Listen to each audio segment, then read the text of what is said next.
Haramdağ Berdimuhammedov yurdun ýagdaýyny 90-njy ýyllaryň başyndaky ýaly pes derejä düşürdi. Şol döwür adamlar ýörüýte ýazgy boýunça paýlanýan eti, uny, gandy satyn almak üçin ala daňdanyň nobatlara durardylar. Häzir hökümet gaz, suw we elektrik togunyň ullanan mukdaryny görkezýän hasap enjamlaryny tiz wagtyň dowamyna oturtmagy ýurdun ilatyndan talap edýär. Bu görkezmedir buýrugy ýerine ýetirmekden boyun gaçyrýarlara türme jezasy garaşýar. Ну, как есть. Причем, что значит льготы отменят?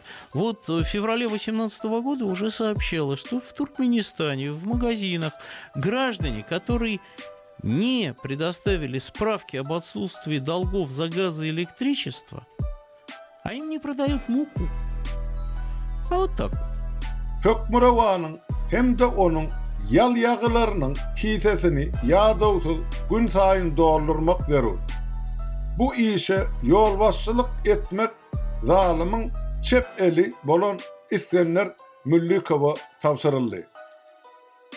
Pasportyny çalışmak ýa-da maşgala ýagdaýy we jenaýete çekilmedigi baradaky ispravka almak üçin daşary ýurtlardan Türkmenistana gaýdyp gelen araýatlary gaýdyp baky bir tarap Bahtiýar döwletiň daşyna goýbermeýärler. Garaşsyz çeşmelerden gelip gowuşan habarlara göre bir ispravkanyň bahasy 175 manat, ýagny resmi kurs boýunça 50 Amerikan dollary.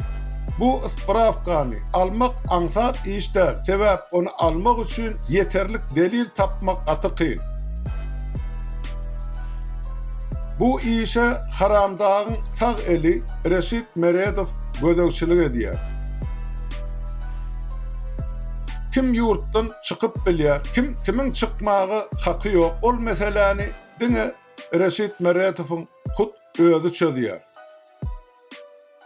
Uçordan düşürülen ýolagçylara şol ýerde meseleni oňyn çözmek üçin 5000 dollar para tölemegi teklip edýärler.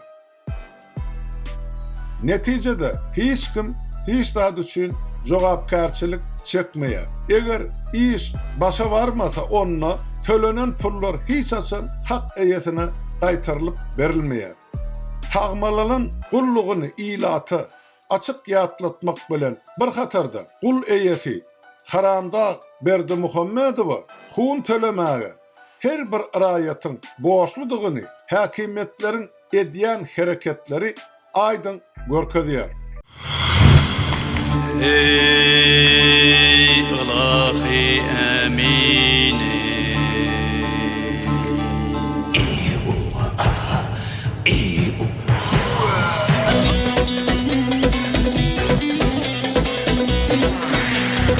Adan yolu atlanalım atlanalım Adan yolu